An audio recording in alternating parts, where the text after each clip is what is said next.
What's up, my poker friends? Welcome to another episode of Poker Breakdown, where we take hands from you, the community, and we break down complex spots into easier to understand tips to help you level up your poker game and get a little bit better every single day. Today's episode is titled Cruising or Crashing, as our hero in today's hand very quickly goes from a value betting situation into a bluff catching situation. Let's check out the action and see what we can learn from today.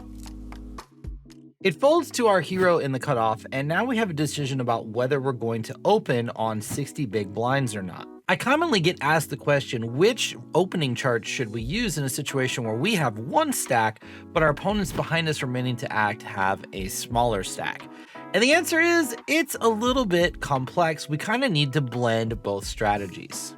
If we look specifically at our stack of 60 big blinds, we can very clearly see that 5-4 suited is a pure open. However, if we come up to 20 big blinds, like two of the stacks at our table, and we look at the hijack open, you'll notice that a lot of the suited side of the board goes away, and even a little bit of the lower offsuits go away, and now this is a pure fold. So what exactly are we supposed to do? Well, let's understand the why behind the what. Here in Range Trainer Pro, I've set up a spot where we've opened to 2 big blinds from the hijack. The big blind is called off of 20 big blinds. The flop is ace-10 for two-tone, and we have made a very small bet. And you'll notice that the big blind gets to shove here almost 14% of the time. A lot of their top pairs are good enough to go with. You'll notice that a lot of the bottom pairs here will turn into bluffs. And there's also a lot of these flush draws that now get to jam a decent percentage of the time to try and realize equity. And the reason for this is because the shallower we are, the less strong of a hand we need in order to be able to go all in. Now, while in general, suited hands have 2.5% more equity than the offsuit variety, we tend to value these suited hands a little bit less because we're less likely to see 5 cards unless we get all in and have a chance to realize the equity on our flush draws, and having top pair just becomes that much more important, which makes these Broadway hands a lot better. So the rule of thumb here, if you are unsure about whether you should open a particular hand because of the shallow stacks behind you, make sure that you're favoring hands that have Broadway cards or pairs that will just perform better in short stack situations than some of these low suited connecting hands who won't get to realize their equities often because you're going to get bet off on the flop and the turn before you ever get to hit your flush draw or straight draw. Our hero opens to 2 big blinds and gets called on the button and in the big blind. And we get a flop of ace-10 for two-tone. Now the question is, are we supposed to c-bet here? To figure this out, let's take a look at Range Trainer Pro at hijack versus big blind spot, and then hijack versus button spot, and compare the two notes. Starting versus the big blind, we have a very clear range bet here, and there's a very simple reason for this.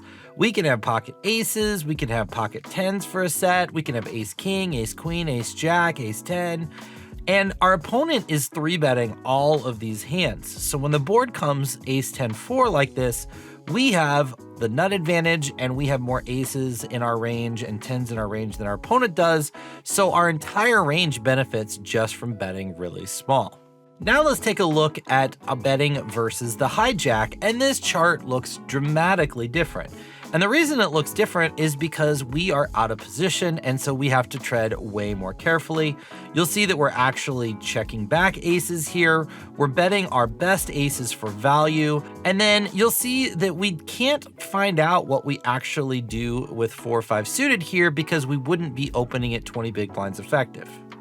Just for argument's sake, I've come in and put in a 60 big blind spot versus the button where we do have 5-4 suited and king 4 suited, and you can see that both hands bet at a pretty high frequency. This is because these hands are very vulnerable to hands like king queen, queen jack, king jack. They're behind hands like pocket 9s, 8s, 7s, 6s, and 5s, and so they value from getting a little bit of protection and also turning their hand into a bluff when we can get some of those middling pairs to fold. So putting it all together, I really like making a small bet here. Both of our opponents in the button and the big blind should be shoving their best aces pre-flop, so we have more aces than our opponent does, and just by putting a small bet in, even if we can just get one of the two players to fold, we're going to have better equity or better odds of winning the hand just from going from three-handed to two-handed. Our hero does decide to check, and it checks around, with the turn being the 5 of spades, giving us 2 pair. Now, in a little bit, you're going to see that the big blind is going to fold, so we're just going to pretend that we're heads up against the button now. What are we supposed to do in this situation? For this, we're going to rely on the 60 big blind solve again that has 4-5 suited. And if you remember, deeper stacked, we need stronger hands to stack off. Shallower stacked, we don't. So the fact that the solver is choosing to bet at a very high frequency here with the 4-5 suited, even though we're deep stacked, probably makes this even more of a slam dunk bet at 20 big blinds effective. Therefore, I like making a big bet here. We have a really strong hand, and we want to try and get value. Our hero does make a 2/3 pot bet here, and well, crap.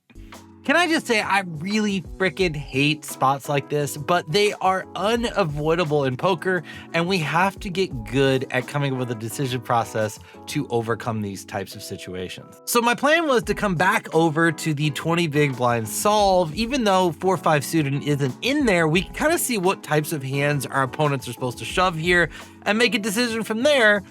But when we put our bet in, we find out that the button literally is supposed to have absolutely no shoves.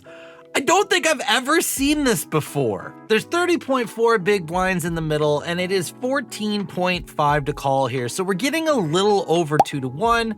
We only need to be right here about 32% of the time to break even, and yeah, we could go through all the combos he has of value and all the combos he has of bluffs and try and figure out if the math works.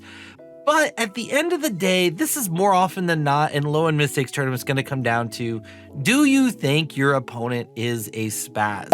Very few opponents at the low and mid stakes are really good at figuring out what the best bluffs are and what the best value hands are, as well as when to slow play their value hands.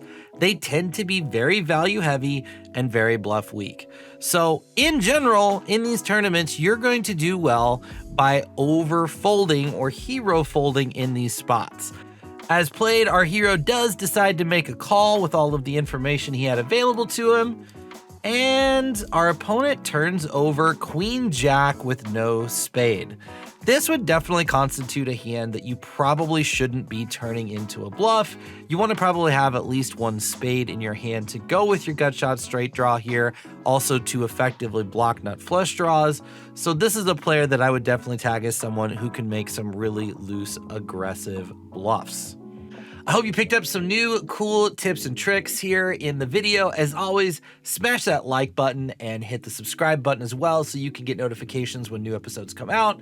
Drop a line in the comments. Let us know how you would play this hand differently or what line you would take in this exact situation. As always, all of my social media links are down below. And if you're interested in being in a future episode of Poker Breakdown, my contact info is there. You can send me a hand history and maybe your hand will be next on the Poker Breakdown. That's it for me, everybody. I hope you have a wonderful day, and we will see you next time.